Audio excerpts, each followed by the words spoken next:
नमस्कार बच्चों, स्वागत है आपका ज्ञान मंदिर में। आज हम कक्षा 5वीं का 5वां पाठ जहाँ चाह वहाँ राह के प्रश्न उत्तर करेंगे। इससे पहले वाली वीडियो में मैंने आपको यह पाठ समझाया था और आज हम इसके प्रश्न उत्तर पर चर्चा करेंगे। प्रश्न 1, इला या इला जैसी कोई लड़की यदि तुम्हारी कक्षा में दाखिला लेती तो तुम्हारे मन में कौन कौन से प्रश्न उठते? उत्तर, इला या इला जैसी कोई लड़की यदि मेरी कक्षा में दाखिला लेती तो मेरे मन में तरह तरह के प्रश्न उठते, जैसे पहला, वह कपड़े कैसे पहनती होगी। दूसरा, वह कैसे खाती होगी। तीसरा, वह अपना गृह कार्य कैसे करती होगी। चौथा, वह अपने बाल कैसे संवारती होगी। पांचवा, यदि खुजली होने पर वह कैसे खुजलाती होगी, अर्थात वह अपने सभी कार्य कैसे पूरे करती होगी। प्रश्न 2, इस लेख को पढ़ने के बाद क्या तुम्हारी सोच में कुछ बदलाव आए? उत्तर, मुझे लगता था कि अपंग व्यक्ति शारीरिक रूप से ही नहीं वरन मानसिक रूप से भी कमज़ोर होते हैं। उन्हें सहारे और सहानुभूति की ज़रूरत होती है। वे खुद से कोई काम नहीं कर सकते। स्कूल में दाखिला लेकर लिखने पढ़ने की बात तो बहुत दूर है, लेकिन अब मेरी सोच बिल्कुल बदल गई है। अब मैं उन्हें आत्मविश्वास और साहस से भरा पाती हूँ। वे हमसे थोड़ा भी कम नहीं हैं, बल्कि कभी कभी तो कार्यकुशलता में वे हमसे इतने आगे हो जाते हैं कि वह हमसे नहीं, हम उनसे प्रेरणा लेने लग जाते हैं।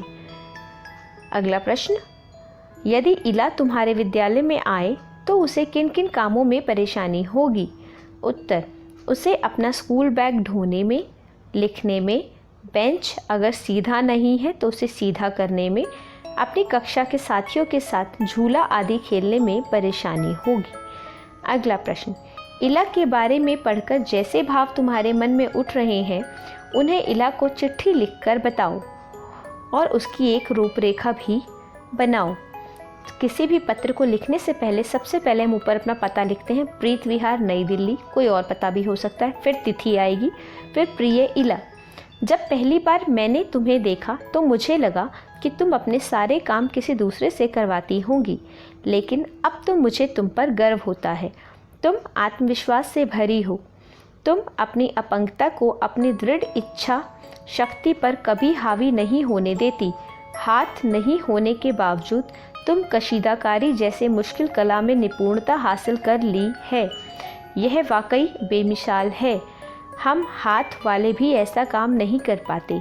तुम मेरे लिए ही नहीं, सबके लिए प्रेरणा की स्रोत हो।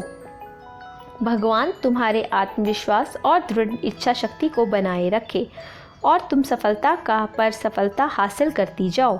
इन्हीं कामनाओं के साथ तुम्हारी, और अंत में आप अपना नाम लिख देंगे। इस प्रकार हम किसी भी पत्र को लिख सकते हैं। अगला सवाल, इला को लेकर स्कूल वाले चिंतित क्यों थे? उनकी चिंता करना सही था या नहीं? अपने उत्तर का कारण लिखो। उत्तर, स्कूल वाले उसकी सुरक्षा और उसके काम करने की गति को लेकर अर्थात उसकी अपंगता को लेकर चिंतित थे। उनका चिंता करना कुछ हद तक सही था, कुछ हद तक नहीं। जहाँ तक उसकी सुरक्षा संबंधी चिंता है तो वह सही था, लेकिन उसकी अपंगता को लेकर चिंतित होना सही नहीं था, क्योंकि इला कोई भी काम इतनी फुर्ती से करती थी कि देखने वाले दंग रह जाते थे। अगला प्रश्न, इला की कशीदाकारी में खास बात क्या थी? उत्तर, इला की कशीदाकारी में काठियावाड़ के साथ साथ लखनऊ और बंगाल की भी झलक थी। उसकी काठियावाड़ी टांकों के साथ साथ और कई टांके भी इस्तेमाल करती थी। पत्तियों को चिकनकारी से उसने सजाया था, डंडियों को कांथा से उभारा था, पशु पक्षियों की ज्यामितीय आकृतियों को कसूती और जंजीर से उठा रखा था। इस तरीके की सिलाई कढ़ाई वह सबके सामने प्रस्तुत करती है। प्रश्न अगला, इला 10वीं की परीक्षा पास नहीं कर सकी क्योंकि? परीक्षा के लिए उसे अच्छी तरह तैयारी नहीं की थी। वह परीक्षा पास करना नहीं चाहती थी। लिखने की गति धीमी होने के कारण वह प्रश्न पत्र पूरे नहीं कर पाती थी। उसको पढ़ाई करना कभी अच्छा नहीं लगा। उत्तर, लिखने की गति धीमी होने के कारण वह प्रश्न पत्र पूरे नहीं कर पाती थी। प्रश्न 4, क्या इला अपने पैर के अंगूठे से कुछ भी करना सीख पाती? अगर उसके आसपास के लोग उसके लिए कभी काम स्वयं कर देते हैं और उसको कुछ करने का मौका नहीं देते। यदि ईला के आसपास के लोग उसके लिए सभी कार्य स्वयं कर देते और उसको कुछ करने का मौका नहीं देते तो वह अपने पैर के अंगूठे से कुछ भी करना नहीं सीख पाती, क्योंकि जब कोई व्यक्ति हमारे काम में मदद कर देता है तो हम वह कार्य करना नहीं सीखते। आइए अगला प्रश्न देखते हैं। कशीदाकारी। प्रश्न 1। इस पाठ में सिलाई कढ़ाई से संबंधित कई शब्द हैं, उनकी सूची बनाओ। देखिए कुछ शब्द आपके सामने। टांका, बूटियाँ, कशीदाकारी, भरवा टांके, कांथा, बेल बूटे, चिकनकारी, जंजीर। नीचे दिए गई सूची में से किन्हीं दो से संबंधित संज्ञा और क्रिया दोनों ही शब्द इकट्ठा कीजिए। देखिए फुटबॉल, बुनाई, बागवानी और पतंगबाजी। चार चीज़ें दी हैं, आपको 2 पर लिखना है।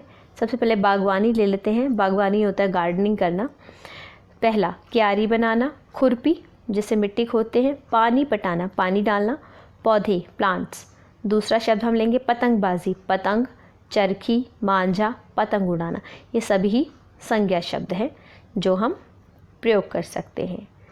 इस प्रकार हमने पाठ 5 जहाँ चाह वहाँ रहा के प्रश्न उत्तर देखे। उम्मीद करती हूँ आपको यह प्रश्न उत्तर समझ आए होंगे।